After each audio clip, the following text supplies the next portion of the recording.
اہل حرم کو کربل کے ویرانے میں 5واں روز گورنر کوفہ ابن زیاد نے اپنے جرنیل عمر بن سعد کو حکم دیا کہ کاروان امام حسین علیہ السلام اور پانی کے درمیان حائل ہو جائے اور انہیں پانی کا ایک قطرہ بھی نہ پینے دے۔ خط ملتے ہی ابن سعد نے 500 سواروں کو فرات کے کنارے پر تعینات کیا اور حکم دیا کہ امام حسین اور اصحاب حسین تک پانی نہ پہنچنے دے۔ جب خیام اہل بیت میں پانی ختم ہو گیا اور بچے پیاس سے رونے لگے تو غازی مولا عباس علیہ السلام کی غیرت اور محبت کو یہ منظر گوارا نہ ہوا۔ مولا عباس علیہ السلام نے امام حسین علیہ السلام کی اجازت سے 20 مشقیں ساتھ لیں اور 30 گھڑ سواروں اور 20 پیدل افراد کے ہمراہ پانی کے حصول کے لیے فرات پر حملہ کر دیا۔ وہاں تعینات فوجیوں نے کہا کہ آپ تو پانی پی سکتے ہیں لیکن خیموں میں پانی لے جانے کی اجازت نہیں۔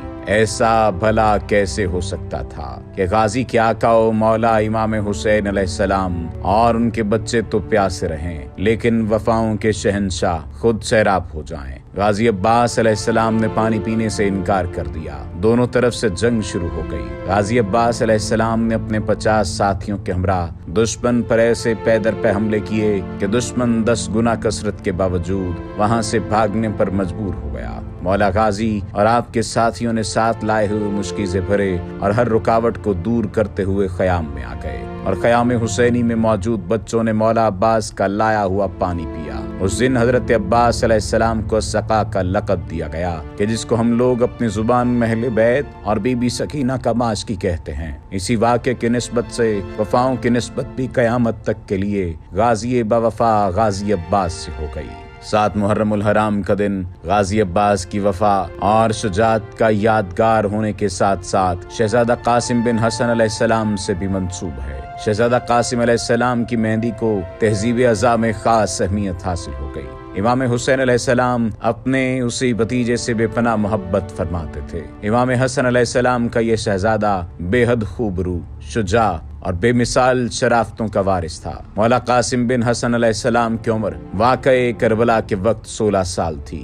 اس کم سنی میں آپ نے امام حسین سے میدان جنگ میں جانے کی اجازت طلب کی تو امام نے اپنے اس لاڈلے بھتیجے کو اذن جہاد نہیں دیا۔ اس بات سے یہ غیرت مند شہزادہ بہت غمزدہ ہوا۔ اچانک قاسم علیہ السلام کو اپنا وہ بازو بند یاد آیا جو آپ کے والد ماجد امام حسن علیہ السلام نے آپ کے بازو پر باندھا تھا اور وصیت کی تھی کہ جب تم پر غم پر غلبہ زیادہ ہو تو تم اسے کھولنا۔ قاسم علیہ السلام نے اپنا بازو بند کھولا تو اس بازو بند میں امام حسن علیہ السلام کی طرف سے لکھا تھا کہ کربلا میں اپنی جان چچا پر نچھاور کرنا۔ قاسم علیہ السلام خوشی کے عالم میں یہ وصیت نامہ لے کر اپنے چچا کے پاس گئے اور وصیت اپنے عزیز از جان چچا حسین علیہ السلام کو دکھائی۔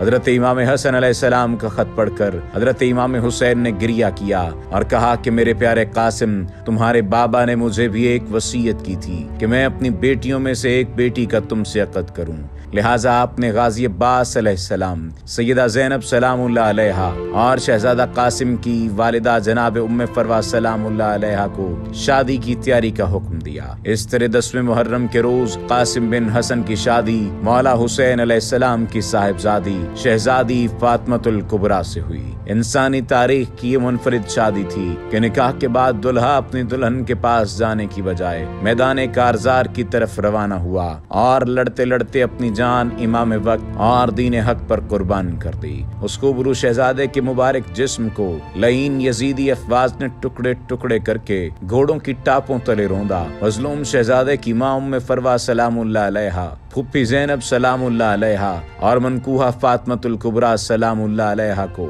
یہ دل خراش منظر بھی اپنی آنکھوں سے دیکھنا پڑا۔ محبان اہل بیت علیہ السلام اس مظلوم دلہے کا پرسہ ان بیبیوں کو یوں پیش کرتے ہیں کہ شہزادہ قاسم کی مہندی تیار کی جاتی ہے اور آپ کی یاد میں خصوصی مجالس کا اہتمام ہوتا ہے۔